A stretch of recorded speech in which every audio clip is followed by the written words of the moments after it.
Hello everyone, मेरा नाम है मीत व्यास और हम आज शुरू करने जा रहे हैं 11th स्टैंडर्ड फिजिक्स का 14th chapter which is oscillations. Okay, तो शुरू करने से पहले पहले तो ये वर्ड जो है वो बड़ा डिफिकल्ट लगता है यार, ऑसिलेशंस क्या होता होगा। बराबर, तो ये ऑसिलेशन एक साइंटिफिक वर्ड है। एक्चुअली उसका मीनिंग जो होता है, मतलब एकदम सिंपल मीनिंग है, उसको हम बोल सकते हैं वाइब्रेशंस। उसका क्या मीनिंग है? वाइब्रेशंस।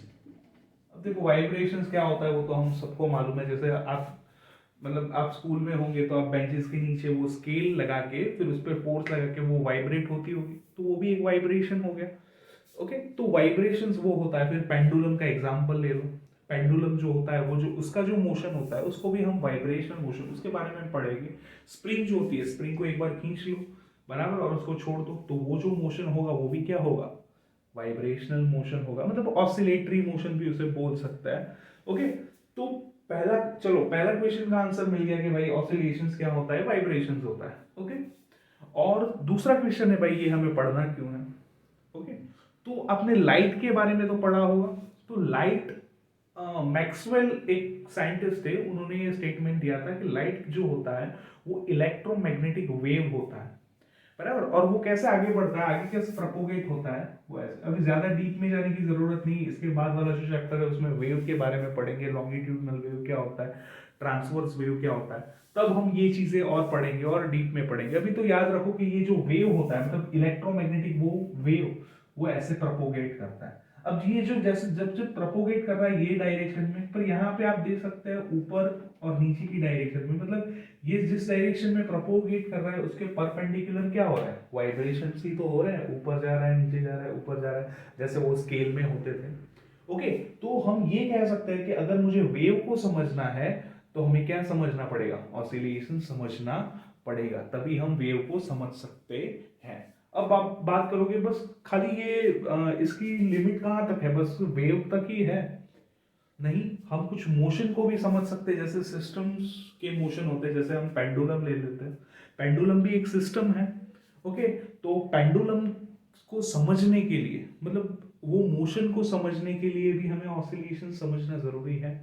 जैसे पेंडुलम हो गया, फिर स्प्रिंग का जो मोशन होता है, बराबर, वो भी समझने के लिए हमें ऑसिलेशन समझना जरूरी है। तो इसी के बारे में हम बात करने वाले हैं ये चैप्टर में। ओके, तो पहले तो हम ये चैप्टर में बात करेंगे कुछ मोशंस की, जो ऑसिलेशंस के रिलेटेड मोशंस है, और फिर उसके बाद हम जाएंगे फिजिकल रिलेटेड, कुछ फिजिकल क्वांटिटी के बारे में पढ़ेंगे जो है रिलेटेड टू ऑसिलेशंस। ओके, चलो अब हम बात करते हैं पहले, पहला इसमें मोशन जो हम डिस्कस करने जा रहे हैं वो है periodic motion. Periodic motion, periodic motion. अब देखो ये पीरियोडिक मोशन क्या हो रहा होगा, तो चलो पहले तो मैं समझा देता हूँ, फिर हम उसकी डेफिनेशन डिस्कस करते हैं। ओके, तो ये पीरियोडिक मोशन क्या होगा? तो ऐसा मोशन जो अपने आप को एक फिक्स्ड टाइम इंटरवल पे क्या कर रहा हो, रिपीट करता हो। एक बार मैं वापस बोलूंगा, ऐसा मोशन जो एक फिक्स टाइम इंटरवल पे खुद को क्या करेगा, रिपीट करेगा, ऐसे मोशन को हम क्या बोलेंगे? Periodic motion. चलो एग्जांपल की बात करते हैं, तो पहले एग्जांपल लेंगे हम पेंडुलम का। पेंडुलम ले लेते हैं। ओके, ये अपने एक रिजिड सपोर्ट ले लिया, यहाँ पे हमने बना दिया पेंडुलम। ये अपने हैं स्ट्रिंग, ये अपना है बॉब। ओके, तो ये अपना पेंडुलम का सिस्टम हो गया, स्ट्रिंग, एक रिजिड सपोर्ट और बॉब। ओके, अब इसमें हमें समझना है कि भाई पीरियोडिक मोशन क्या है। तो अब देखो, अब पहले तो ये इस पोजीशन पे, इसको, ये पोजीशन को क्या बोलते हैं हम? Mean position. ये जो पोजीशन होती है इसको हम क्या बोलते हैं? Mean position. क्यों इसको मीन पोजीशन बोलते हैं? तो ये पोजीशन पे इस पे लगने वाला नेट फोर्स क्या होता है? जीरो होता है। मतलब फोर्स लगेंगे पर दोनों से, जैसे इसमें ले लो, ऊपर की डायरेक्शन में लगेगा टेंशन टी, नीचे की डायरेक्शन में लगेगा एम जी, तो दोनों क्या हो गए? सेम हो गए। मतलब नेट फोर्स क्या होगा यहाँ पे? F net is equal to zero. उसके बाद बात करते हैं हम डिस्प्लेसमेंट की, तो ये यहाँ पे डिस्प्लेसमेंट कितना होगा? तो जीरो, बराबर, यहीं खड़ा है और कोई डिस्प्लेसमेंट नहीं हो रहा है। तो मीन पोजीशन हम किसको बोलेंगे? कि जहां पे नेट फोर्स जीरो है और डिस्प्लेसमेंट जीरो है, ऐसी पोजीशन को हम क्या बोलेंगे? Mean position. ओके, चलो अब नेट फोर्स जीरो है तो डिस्प्लेसमेंट भी कुछ नहीं है, पर अब मैं क्या कर रहा हूं, इस पे एक फोर्स लगा रहा हूं। पहले बैलेंस में था फोर्स, अब मैं फोर्स इस पे लगा रहा हूं तो बैलेंस हट गया, मतलब अनबैलेंस्ड फोर्स हो गया, मतलब इस डायरेक्शन में मैं फोर्स लगा रहा हूं। तो ये क्या, यहाँ पे हम दो पॉइंट ले लेते हैं, ये एक पॉइंट ए ले लेते हैं और यहाँ पे एक पॉइंट बी ले लेते हैं। ओके, अब ये क्या करेगा, इस साइड जाएगा। अब मैंने क्या किया, फोर्स लगाया, यहां लाके उसको छोड़ दिया मैंने, ए पॉइंट पे मैं उसको लाया और ए पॉइंट पे मैंने छोड़ दिया। अब क्या होगा, तो भाई इसका मोशन होगा, यहाँ पे यहाँ तक लाया फिर मैंने छोड़ दिया, तो ये क्या करेगा, यहाँ पे आके मीन पोजीशन पे रुक जाएगा क्या, नहीं रुकेगा, वो इसके आगे भी जाएगा, वो कहाँ तक जाएगा, बी तक जाएगा, मतलब इस डायरेक्शन में बी तक जाएगा। ओके, उसके बाद क्या होगा, वो वापस ए पे आएगा, बराबर। तो ये क्या करेगा, बी से यहाँ पे वो वापस आ रहा है, पहले मीन पोजीशन पे आएगा और उसके बाद ए पोजीशन पे जाएगा। तो ये मोशन कैसा हुआ, अगर ये मोशन को हमें बताना, तो पहले गया वो ए से बी तक, बराबर, और बी से आया वापस ए तक। ओके, तो ये जो है वो पूरा एक सर्कल, मतलब एक पूरा राउंड खत्म हुआ ना, ए से बी गया, बी से वापस ए पे आया, तो इसको बोलते हैं वन ऑसिलेशन या वन वाइब्रेशन बोलते हैं। और इनके बीच में जो आएगा वो क्या होगा, मीन पोजीशन, बराबर। जब भी वो बी से ए से बी आएगा या बी से ए जाएगा तो बीच में मीन पोजीशन तो आएगी ही आएगी। ओके, चलो, तो ये जो हो गया वो एक ऑसिलेशन हो गया, मतलब एक मोशन हो गया, बराबर, एक यहां से यहां गया और ये, तो एक मोशन के लिए हम सोच लेते कि इसको टाइम लगा 1 सेकेंड, 1 सेकेंड उसको टाइम लग रहा है। तो क्या, अब देखो, ये अगर ये जो सिस्टम है ना, ऐसा सोच लो कि एक वैक्यूम चैम्बर में हमने रखा है, मतलब हम एयर रेजिस्टेंसेस पे क्या करते हैं, निगलेक्ट करते हैं, मतलब कोई भी एयर रेजिस्टेंस नहीं लग रहा होगा। तो अब क्या होगा, ये वापस यही मोशन वापस करेगा, ए से बी गया, बी से ए पे वापस आ गया, अब यही मोशन वो खुद वापस क्या करेगा, रिपीट करेगा, और उसके लिए भी टाइम क्या लगेगा, 1 सेकेंड ही लगेगा। अब देखो इसमें ये मैंने जो बताया आपको पीरियोडिक मोशन, वो डेफिनेशन को यहाँ फिट करने का ट्राई करते हैं। ओके, ये क्या कर रहा है, मोशन कर रहा है, बराबर, ए से बी, बी से ए, एक ऑसिलेशन हुआ, हर ये मोशन अपनी 1 सेकेंड के बाद क्या करेगा, वो रिपीट करेगा, मतलब एक फिक्स टाइम इंटरवल जो कितना है, 1 सेकेंड, उसके बाद वो खुद को क्या कर रहा है, रिपीट कर रहा है। तो ये जो मोशन होगा उसको हम क्या बोलेंगे, पीरियोडिक मोशन। ओके, अब देखो स्प्रिंग का एग्जांपल ले लेते हैं, यहाँ पे एक फिक्स्ड रिजिड सपोर्ट लेते हैं, यहाँ पे एक स्प्रिंग कंसिडर कर लेते हैं, यहाँ पे भाई मैं एक W is equal to mg weight लगा देता हूँ। ये जो वेट है अभी वो मीन पोजीशन पे है, यहाँ भी मीन पोजीशन का मतलब वही होगा, नेट फोर्स जीरो, डिस्प्लेसमेंट भी जीरो। ओके, अब मैं इस पे क्या कर रहा हूँ, फोर्स लगा रहा हूँ, फोर्स लगाऊंगा तो क्या करेगा, ये नीचे की डायरेक्शन में जाएगा यहाँ तक, और ये यहाँ से जाएगा, फिर मैंने छोड़ दिया इसको, यहाँ से यहाँ पर जाएगा ऊपर तक, बराबर। समझ लो ये ए है, बी है, मतलब ए से बी जाएगा और वापस बी से ए पे आएगा, बीच में मीन पोजीशन पे आएगा।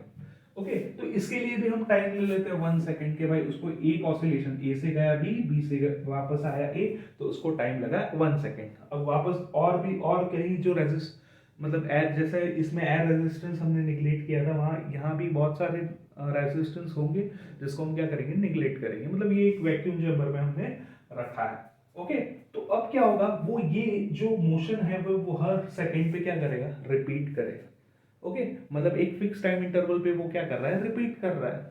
ओके, तो इसको भी हम क्या बोलेंगे, पीरियोडिक मोशन, मतलब ये पेंडुलम का मोशन हो गया, स्प्रिंग का मोशन हो गया, वो क्या होगा, पीरियोडिक मोशन। ओके, इसके बाद हम एग्जांपल लेते हैं सोलर सिस्टम की। ओके, जैसे ये सन है अपना, इसके अराउंड अर्थ रिवॉल्व कर रही है, यहाँ पे अर्थ ले लेते हैं, तो ये पीरियोडिक मोशन होगा, बोलो होगा। मतलब देखो मैं यहाँ बोल रहा हूँ, सपोज ये उसकी ए पोजीशन है, उसको पूरा घूम के ए पोजीशन पे आने में कितना टाइम लगेगा, आपको पता ही होगा, उसको एक 1 ईयर बोलते हैं, बराबर। 1 ईयर मतलब क्या होता है, 365 डेज, 1 ईयर मतलब क्या बोलेंगे, 365 डेज, मतलब 365 डेज में वो वापस घूम के वहां पे आएगा। तो ये भी एक पीरियोडिक मोशन है कि ए पे वो 365 डेज के बाद आया, खुद का वो मोशन वापस वो क्या करेगा, रिपीट करेगा। तो ये भी एक पीरियोडिक मोशन हो गया। तो हमारे पास पीरियोडिक मोशन के 3 एग्जांपल हो गए, पहला तो पेंडुलम, दूसरा स्प्रिंग और तीसरा सोलर सिस्टम या motion of earth around sun. Okay, अब देखो पीरियोडिक मोशन की अगर डेफिनेशन लिखनी है तो हम क्या लिखेंगे पीरियोडिक मोशन की डेफिनेशन? तो पीरियोडिक मोशन की डेफिनेशन आएगी motion which repeats itself after fixed time interval. After fixed time interval is called periodic motion. Okay? चलो, पीरियोडिक मोशन इसके एग्जांपल में क्या क्या आएगा? तो यही तीन आएगा। एक मोशन ऑफ, अब देखो इसमें खाली स्प्रिंग नहीं लिखना है, उसके मोशन को हम पीरियोडिक मोशन बोल रहे हैं। मतलब उसके एग्जांपल में क्या आएगा? बहुत सारे बच्चे ये गलती करते हैं, पीरियोडिक मोशन के एग्जांपल में लिखते हैं स्प्रिंग, पेंडुलम। ये नहीं लिखना है, हमें क्या लिखना है? Motion of pendulum, motion of spring, motion of earth around the sun. Okay, तो ये एग्जांपल में क्या क्या आएगा? एग्जांपल में लिखेंगे motion of pendulum, motion of spring, और आएगा motion of earth around the sun।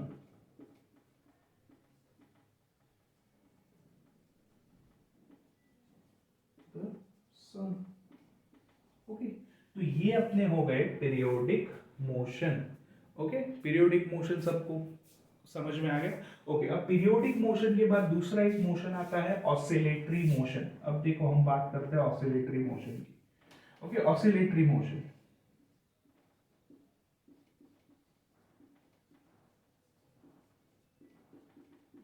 Oscillatory motion. अब देखो ये जो ऑसिलेटरी मोशन है उसको हम क्या बोलते हैं? वाइब्रेशनल मोशन भी बोलते हैं। ओके, तो इसको वाइब्रेशनल मोशन भी बोल सकते हो, ऑसिलेटरी मोशन भी बोल सकते हो। ओके, अब देखो ये ऑसिलेटरी मोशन क्या होता है? मतलब पीरियोडिक मोशन और ऑसिलेटरी मोशन में फर्क क्या है या तो ये सिमिलरिटी क्या है?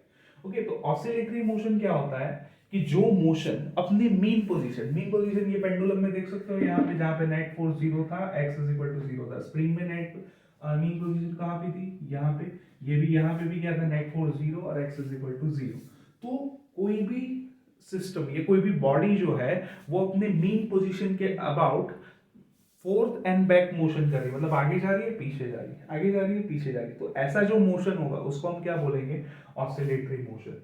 तो देखो एग्जांपल में देखना है तो पेंडुलम को ही ले लो कि ये जो बॉब है वो उसकी मीन पोजीशन है, उसके आगे जा रहा है पीछे जा रहा है, आगे जा रहा है पीछे जा रहा है। स्प्रिंग को भी देख लो, अगर स्प्रिंग को ऐसे हॉरिजॉन्टल डायरेक्शन में हम रखेंगे तो हम, आप देख सकते हो आगे जाएगा पीछे जाएगा, तो अप डाउन होगा। ओके, तो ये मोशन भी क्या होगा? ऑसिलेटरी मोशन होगा। अगर ऑसिलेटरी मोशन का, अब मैंने बोला, पहले मैंने ये समझाया कि भाई ये तो पीरियोडिक मोशन है, अब मैं बोल रहा हूँ कि ऑसिलेटरी मोशन है। आप बोलोगे कौन सा मोशन है भाई? तो ये दोनों है, पीरियोडिक भी है और ऑसिलेटरी मोशन भी है।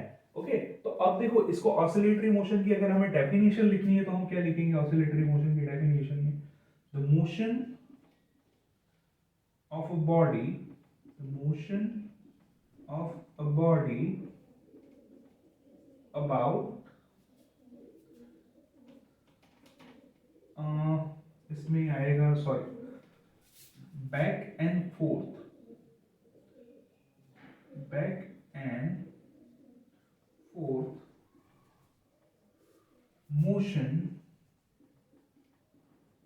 of a body about its mean position is called oscillatory motion।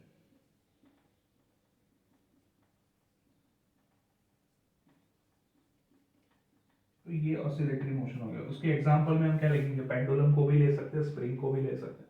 अब मैं आपको पूछता हूँ, क्या ये जो motion of earth around the sun है वो ऑसिलेटरी मोशन होगा? सोच के बताइएगा, ये जो अर्थ का मोशन है अराउंड द सन वो ऑसिलेटरी मोशन होगा? नहीं होगा। क्यों? क्योंकि वो बैक एंड फोर्थ मोशन नहीं है, आगे पीछे नहीं हो रहा है, वो पूरा रेवोल्यूशन कंप्लीट कर रहा है, तो उसको हम ऑसिलेटरी मोशन में नहीं गिन सकते। ओके, मतलब ये जो सारे पीरियोडिक मोशन होते हैं वो सारे ऑसिलेटरी मोशन नहीं होते, मतलब कुछ होते हैं कुछ नहीं हो सकते। जैसे ये सोलर सिस्टम था, पीरियोडिक मोशन था पर ऑसिलेटरी मोशन नहीं है, पर सारे ऑसिलेटरी मोशन वो पीरियोडिक होंगे। क्यों होंगे?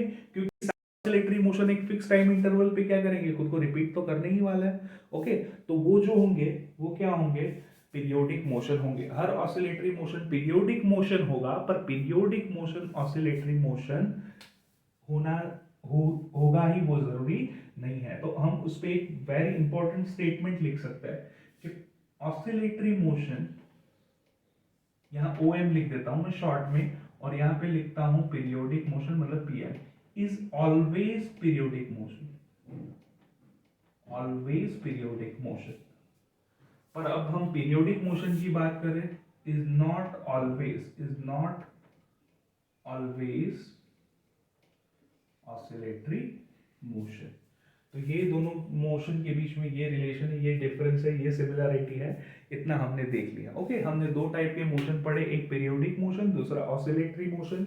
पीरियोडिक मोशन क्या होता है, जो जो मोशन अपने आप को कोई एक फिक्स टाइम इंटरवल के बाद क्या करता है, रिपीट करता है, ऐसे मोशन को हम क्या बोलेंगे, पीरियोडिक मोशन। और ऑसिलेटरी मोशन कैसे बोलेंगे, जो अपनी मीन पोजीशन के about back and fourth motion करता है, ऐसे ऑसिलेटरी मोशन होंगे। और दूसरा स्टेटमेंट हम क्या देखा कि हर ऑसिलेटरी मोशन क्या होगा, पीरियोडिक मोशन। पर हर पीरियोडिक मोशन ऑसिलेटरी मोशन हो ऐसा जरूरी नहीं है। ओके, चलो अब हमने मोशन पढ़ लिया, अब मोशन की कुछ फिजिकल क्वांटिटीज के बारे में हम पढ़ेंगे। ओके, अब मोशन की कुछ फिजिकल क्वांटिटीज के बारे में पढ़ेंगे। चलो, वो फिजिकल क्वांटिटीज कौन सी है, तो पहला तो होगा मीन पोजीशन,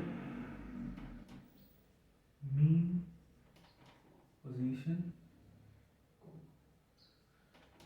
चलो, मीन पोजीशन की डेफिनेशन क्या होगी, ये मैं लिखूंगा नहीं, ये हमने पहले ही डिस्कस कर लिया, जहां पे नेट फोर्स जीरो होगा, ओके, और डिस्प्लेसमेंट जीरो होगा। The position where the net force is zero and the displacement is also zero is called mean position. Okay, तो इसकी डेफिनेशन आ गई। उसके बाद है टाइम पीरियड।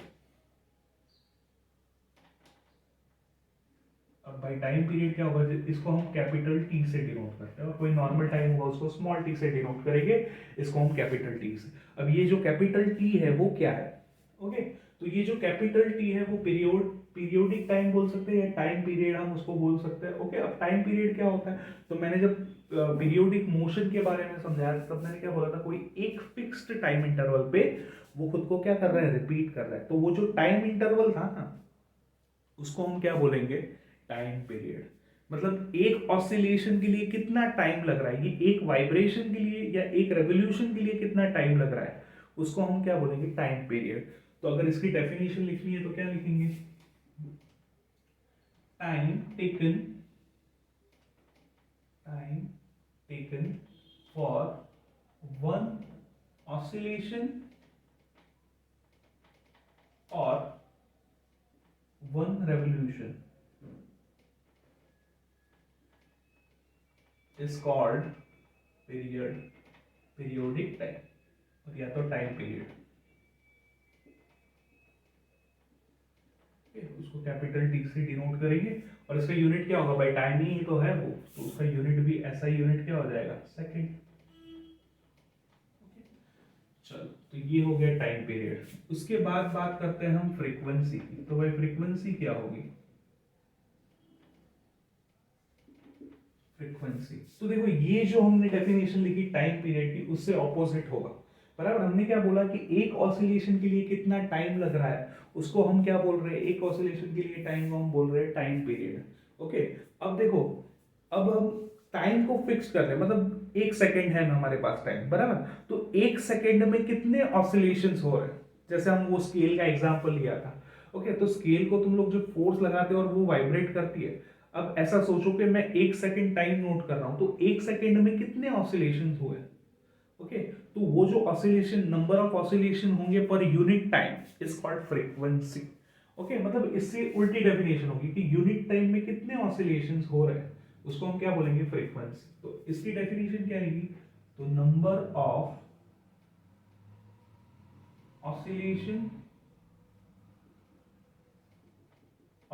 भी लिख सकते हो, या तो रेवोल्यूशन भी लिख सकते हो कि कितने चक्कर काटे अर्थ ने, ओके, और रेवोल्यूशन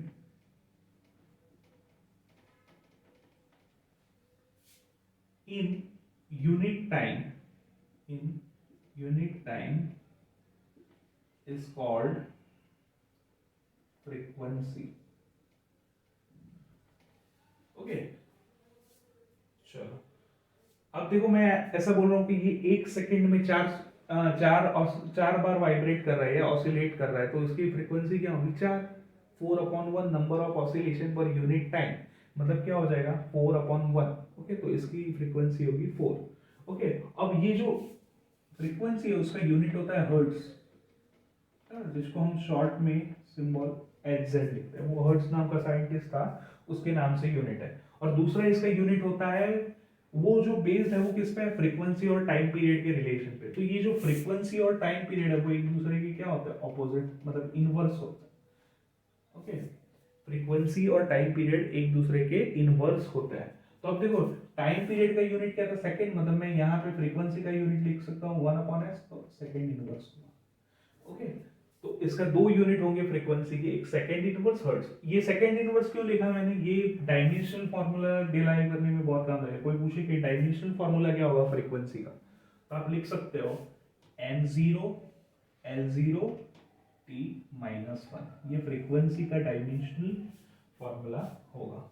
ओके, तो अब तक हमने दो टाइप्स ऑफ मोशन पढ़ लिए, जैसे पीरियोडिक मोशन है, ऑसिलेटरी मोशन है। उसके बाद हमने पढ़ लिया उससे related physical quantity, mean position क्या होता है, टाइम पीरियड क्या होता है, फ्रीक्वेंसी क्या होता है। अब हम देखते हैं कि भाई सिंपल हार्मोनिक मोशन क्या होता है। सिंपल हार्मोनिक मोशन के बारे में देखते हैं। ओके, सिंपल हार्मोनिक मोशन क्या होता है। ओके, अब बात करते हैं simple harmonic motion. Simple harmonic motion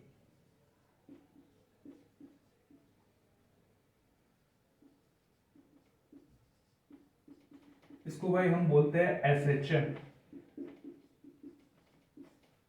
ये शॉर्ट में सिंपल हार्मोनिक मोशन। अब देखो ये जो मोशन है ना, उसकी कोई डेफिनेशन नहीं है, पर इसकी कंडीशंस है। मतलब हम 4 कंडीशन लिखेंगे, अगर वो 4 कंडीशन में कोई भी, मतलब एक मोशन को हम कंसीडर करते हैं जैसे पेंडुलम का मोशन। अगर ये 4 कंडीशन में लिख रहा हूँ और ये जो मोशन ऑफ पेंडुलम है वो उसको फॉलो कर रहा है, तो ये सिंपल हार्मोनिक मोशन होगा। अगर नहीं फॉलो कर रहा है तो वो सिंपल हार्मोनिक मोशन नहीं होगा। ओके, तो चलो मैं 1 by 1 लिखता हूँ। Okay, conditions. तो पहली कंडीशन क्या होगी? तो मोशन शुड बी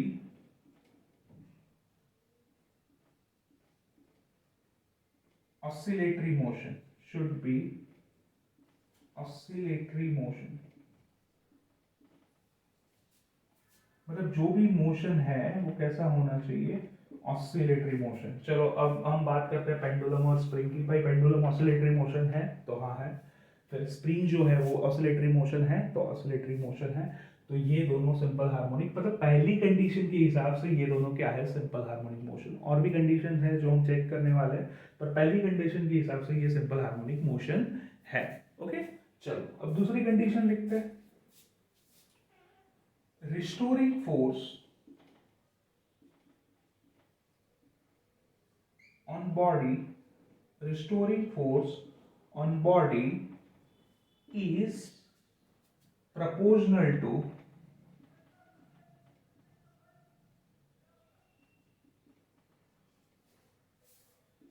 displacement।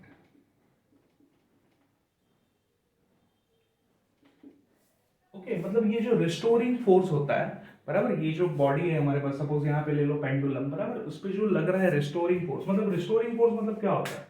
कोई भी सिस्टम है, ओके, उसको डिफॉर्म करने के लिए हम जो फोर्स लगाते हैं ना, उसको हम बोलते हैं डिफॉर्मिंग फोर्स। जैसे कोई ये ऑब्जेक्ट ले लो, इसको मैं डिफॉर्म कर रहा हूँ सपोज, तो ये जो फोर्स मैं लगाऊंगा तो वो क्या होगा? Deforming force. बराबर। और ये अगर पेन है उसकी जगह मेरे पास स्पंज होता तो क्या होता, मैं डिफॉर्मिंग फोर्स जैसे ही हटा लेता ना वो अपने ओरिजिनल शेप में आ जाता। तो वो क्यों ओरिजिनल शेप में आ गया, क्योंकि उसके अंदर और एक फोर्स लग रहा है जिसको हम बोलते हैं रिस्टोरिंग फोर्स।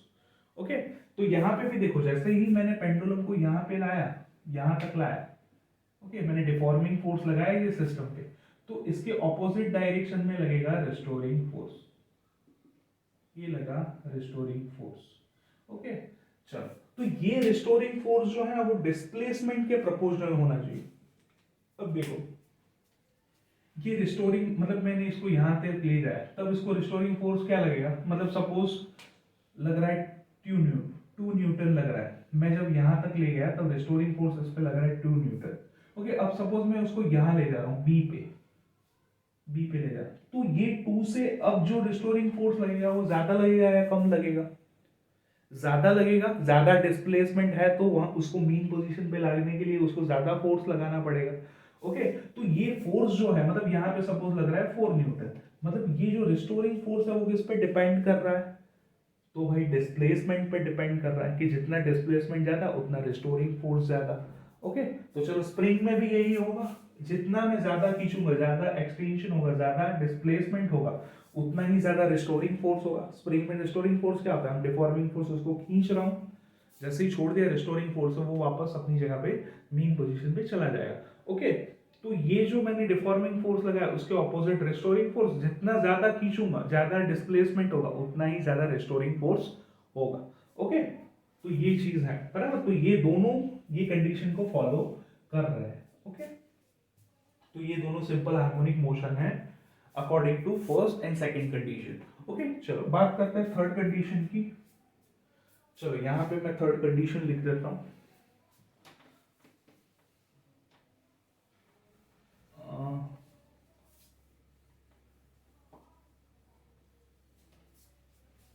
चलो थर्ड कंडीशन के बारे में बात करते हैं।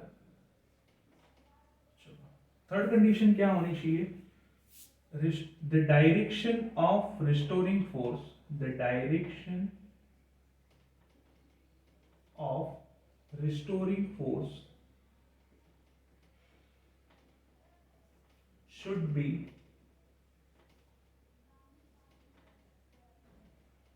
opposite to the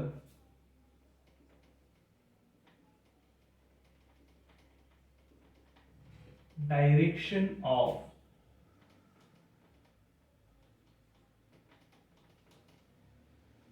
displacement।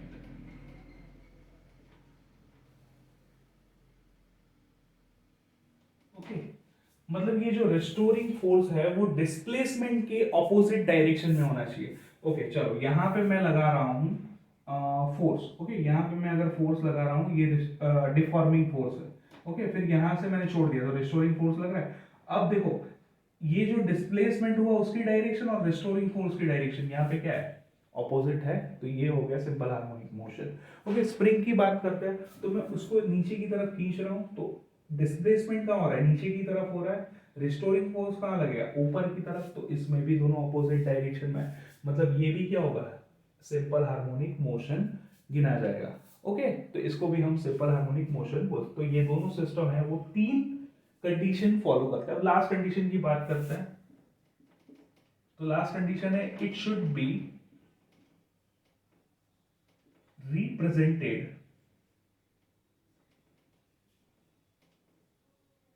using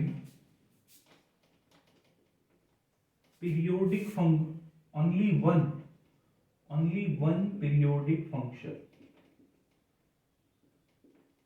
only one periodic function। अब देखो पीरियोडिक फंक्शन क्या होता है, जैसे हमने पीरियोडिक मोशन की बात की, पीरियोडिक मोशन किसे बोलते हैं, जो एक फिक्स टाइम इंटरवल पे खुद को रिपीट करता है। अब पीरियोडिक फंक्शन क्या होगा कि कोई एक फिक्स्ड इंटरवल, अब टाइम इंटरवल नहीं बोलूंगा, कोई भी इंटरवल हो सकता है, वो कोई एक फिक्स्ड इंटरवल पे खुद को क्या कर रहा है, वो रिपीट कर रहा है, तो उसको पीरियोडिक फंक्शन बोलेंगे। और कोई एक ही पीरियोडिक फंक्शन से हम उसको डिनोट कर सकते हैं, या तो वो साइन होगा या तो कॉस होगा। ओके, तो हम उसको, तो ये जो मोशन है उसको भी हम साइन और कॉस से रिप्रेजेंट कर सकते हैं।